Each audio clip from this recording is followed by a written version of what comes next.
किसी ने बड़े कमाल की बात कही है, जब हम चांद को देखते हैं तो भगवान की सुंदरता नजर आती है, जब सूरज को देखते हैं तो भगवान का तेज दिखता है, और जब हम आईने में खुद को देखते हैं तो भगवान की सबसे प्यारी रचना दिखाई देती है, यानी हम खुद। इसीलिए खुद पर भरोसा करना सीखिए। नमस्ते दोस्तों, आप देख रहे हैं आशीष का मोटिवेशन। ये कहानी पुराने जमाने की है। एक किसान था जो रोज सुबह सुबह अपने कंधे पर एक डंडा रखता और उस डंडे पर 2 घड़े लटका लेता। तालाब से पानी भरकर अपने घर तक लाता। यही उसका रोज का काम था। अब बात यह थी कि वो दोनों घड़े काफी पुराने हो चुके थे और उनमें से एक घड़ा फूट गया था। जब किसान पानी भरता तो उस फूटे घड़े में से पानी गिरने लगता। किसान जब घर पहुंचता तो 2 घड़े पानी की जगह सिर्फ 1.5 घड़ा पानी ही पहुंच पाता था। जो घड़ा सही था उसे इस बात पर बहुत घमंड था।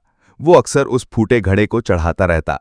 देखो, मैं तो किसान का पूरा काम करता हूं, उसकी मेहनत जाया नहीं जाने देता, और एक तुम हो जो किसी काम के नहीं रहे। किसान को जब सच का पता चल जाएगा तो तुम्हें फेंक देगा और नया घड़ा ले आएगा। ये बातें सुनकर फूटा घड़ा बहुत दुखी रहने लगा। उसे लगता, बेचारा किसान इतनी मेहनत करता है, लेकिन मेरी वजह से उसका आधा पानी रास्ते में ही बर्बाद हो जाता है। आखिर मैं किस काम का हूं? एक दिन उसे रहा नहीं गया। उसने किसान से कह ही दिया, मालिक, आप रोज इतनी मेहनत करते हो, पर मेरी वजह से आपका आधा पानी रास्ते में ही गिर जाता है। अब वक्त आ गया है कि आप मुझे छोड़ दीजिए, किसी नए घड़े को ले आइए। हाँ, बुरा तो लगेगा, पर सच यही है कि अब मैं किसी काम का नहीं रहा। किसान मुस्कुराया और बोला, अरे पागल, तू इतना दुखी क्यों होता है? मन छोटा मत कर। कल सुबह जब हम फिर से तालाब से पानी भरकर लौटेंगे तो रास्ते में एक चीज देखना, फिर बात करेंगे। अगली सुबह किसान फिर वही काम करने चल पड़ा। डंडे पर दोनों घड़े लटकाए तालाब गया, पानी भरा और वापस चल पड़ा। लौटते वक्त फूटे घड़े ने देखा कि रास्ते के किनारे खूबसूरत रंग बिरंगे फूल खिले हुए थे। फूल देखकर उसका दिल खुश हो गया। थोड़ी देर के लिए उसकी उदासी दूर हो गई। घर पहुंचकर किसान ने घड़े से पूछा, कैसे लगे फूल? अच्छा लगा ना? फूटा घड़ा बोला, हाँ मालिक, आज रास्ता तो बहुत सुंदर लग रहा था, पर फिर से उदास हूं, क्योंकि आज भी आप पूरा पानी लेकर चले थे, पर घर सिर्फ 1.5 घड़ा पानी ही पहुंच पाया। आपकी मेहनत तो फिर आधी रह गई ना?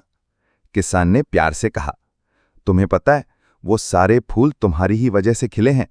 तुम्हारी तरफ ही क्यों खिले थे ये पता है? क्योंकि मुझे बहुत पहले से मालूम था कि तुम फूट चुके हो। इसीलिए मैंने क्या किया, बाजार से बीज लाया और पूरे रास्ते में जिस तरफ तुम लटकते हो वहां वो बीज बो दिए।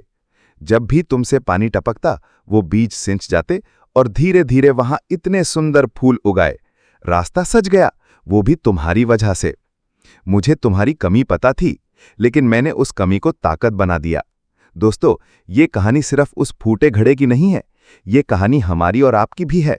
इस दुनिया में कोई भी परफेक्ट नहीं होता, कमियां सब में होती हैं, लेकिन अगर हम अपनी कमियों पर काम करें और उन्हें अपनी ताकत बना लें तो हमारी कीमत सही घड़े से भी कहीं ज्यादा हो सकती है।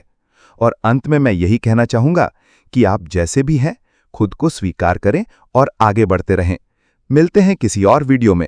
कहानी पूरा सुनने के लिए बहुत बहुत धन्यवाद। अगर आपको कहानी अच्छी लगी है तो आप इस वीडियो को लाइक कर